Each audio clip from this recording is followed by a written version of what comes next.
예, 안녕하세요. 시공박의 세금상식 황광석입니다. 반갑습니다. 오늘은 그 건물 한상가액과 관련해서 건물 한상가액을 인증하지 아니함으로 인해 가지고 양도소득세에 대한 그 조세 불복 청구 사례에 대해서 말씀드리도록 하겠습니다.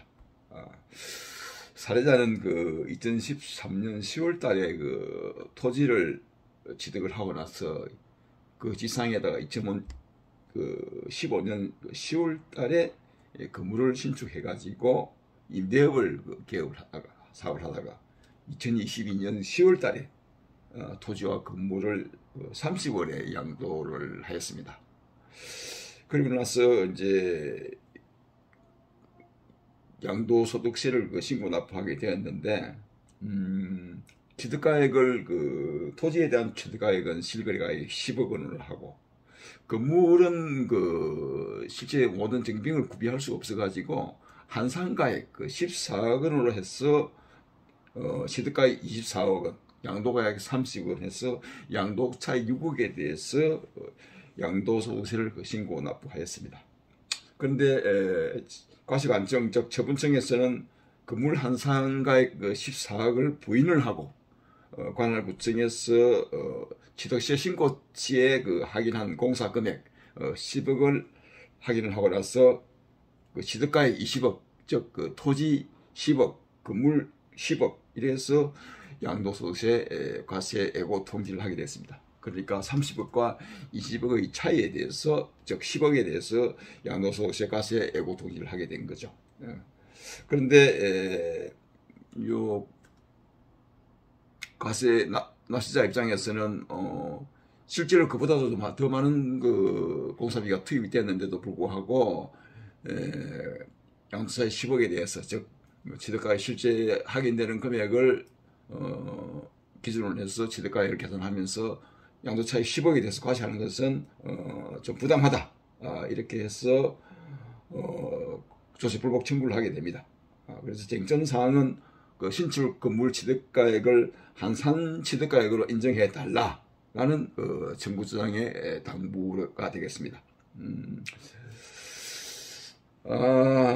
그런데 처분청은 청구인이 스스로 취득세 신고 시에 공사계약서 등을 첨부해서 건물 취득가액 10억 원으로 취득세 신고를 하였고 또 취득세를 납부하였습니다. 그리고 지방자치단체에서도 취득과 관련된 취득세, 즉 공사계약 10억을 첨부한 금액을 인정을 하였습니다. 그런데 청구인은 공사금액 10억 원 외에 실제적으로 소매업 운영하는 A씨에게 지급된 금액이 많아서 공사금액으로 인정해 달라고 사실을 했는데, 처분청의 입장에서 지급 시기 등으로 보아가지고 건물 취득가액으로 사용된 것으로 인정하기 어렵다라고 처분청에서 항의를 하고, 정빙이 부족하다 해서 한상가액으로 신고한 것에 대해서 취득가액 부분에 대해서 한산 취득가액을 적용해 줄 수 없다고 해서 과세를 하게 된 것입니다. 그러니까 납세자 입장에서는 한산 취득가액을 인정을 해달라 그러고, 과세관청에서는 지방자치단체에 취득세 낼 때 계약서 첨부한 10억에 대해서 그게 실제 취득가액이다라고, 공사금액이다라고 판단을 해서 과세한 것이 정당하다라고 주장을 하다 보니까 결국은 납세자와 과세당국 간의 이해 충돌이 생기면서 불복 청구를 하게 된 거죠.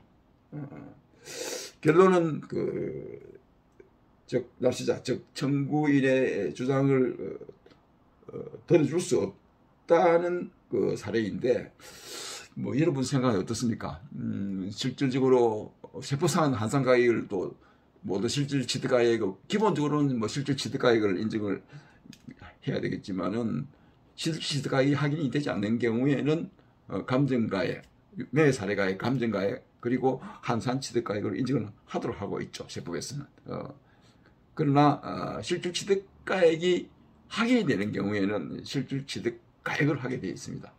그래서 과세관청에서는 지자체 신고한 취득 가액을 근거로 과세를 한 것이기 때문에 정부인의 주장에 신빙성이 없다 라고 해서 과세를 유지하는 것으로 이렇게 주장을 했죠. 그러니까 실질적으로 그 납세자가 주장을 하려면은 그 실질 공사 금액 10억 외에 추가로 들어간 비용이 있으면은 실질적으로 들어간 그 공사 시점에 공사 대금으로 지급한 금액을 그 금융기관 자료를 제시를 해야 되는데 그 금융기관 자료를 사실상 제시를 할 수 없었기 때문에 본인은 한산가액으로 신고를 하게 됐고 과세당국에서는 그러한 그 실질적인 그 소요된 공사 금액을 확인할 수 없었기 때문에 과세를 한 것이다 라고 평평하게 서로 맞추다 보니까 사실공시기입법에서도 여러분 잘 아시다시피 실질과세 원칙 지난 시간에서 말씀을 드렸다시피 실질과세 원칙이라 있죠. 공시기입법 14조 2항에 세법적 과세 보전의 계산에 관한 규정은 소득이나 수익, 재산 행위 또는 거래의 명칭이나 행식에 관계없이 그 실질 내용에 따라 적용한다라고 실질과세 원칙을 규정하고 있습니다. 그런데 사실상 그 납세자 입장에서는 소득세법 97조에 규정되어 있는 양도소득의 필요경비 계산에는 취득 당시 실제 거래가액을 인정 또는 확인할 수 없는 경우이고 매매 사례가액과 감정가액으로 결정할 수 없는 경우라면 한산 취득가액이 적용된다 라고 하는 이 규정을 적용을 해서 실제적으로 한산 취득가액을 신고를 하게 된 거죠. 참고로 한산 취득가액의 계산을 어떻게 하느냐면은 양도 당시 실질거래가액에다가 양도 당시의 기준시가분의 취득 당시의 기준시가를 곱해서 한산 취득가액을 결정을 하도록 규정을 하고 있습니다. 아무튼 과세당국에서는 한산 취득가액을 인정할 수 없다 그랬고 그리고 청구인 입장에서는 한산 취득가액으로 인정해 달라는 것이고 한데 사실상 모든 세법은 개별세법에 규정되지 않은 사항은 국세기본법을 적용하도록 규정하고 있고 또 국세기본법은 세법의 어떤 헌법이라고 할 수가 있습니다. 그래서 법은 엄격히 해석을 해야 되고 또 적용을 해야 되기 때문에 납세의 신뢰를 회복하고 그리고 과세의 정당성을 확보하기 위해서라도 세법은 엄격하게 적용을 돼야 된다는 게 제 개인적인 생각이고 또 과세관청의 입장이 아니었나라는 생각을 해봅니다. 그러니까 과세관청이나 납세자 모두가 성실 납세를 해서 이 세상이 밝게 꽃을 피워들어가는 것이 우리 국민된 도리다라는 생각을 한번 해보기도 합니다. 예. 아무튼 납세자의 권리도 중요하지만 그리고 과세관청의 세법을 적용하는 데 있어 가지고 엄격하게 적용을 하고 그리고 신의성식 원칙에 따라서 과세를 한 것도 존중을 서로 해야 되기 때문에 아무튼 납세자 입장에서는 억울하다고 주장하는 것이 아무튼 실질적인 금융 자료나 증빙을 제시해서 그 억울함을 해소할 수 있으면은 참 좋을 텐데 그러지 못하다는 것이 좀 아쉽기도 합니다.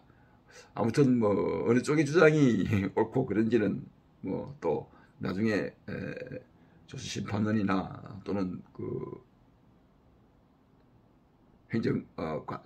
법원에서 판단할 사항이겠죠. 결과는 한번 다시 지켜보도록 하겠습니다. 예. 지금까지 경청해 주셔서 대단히 감사하고요. 시공박의 세금 상식 한광석이었습니다. 대단히 감사합니다.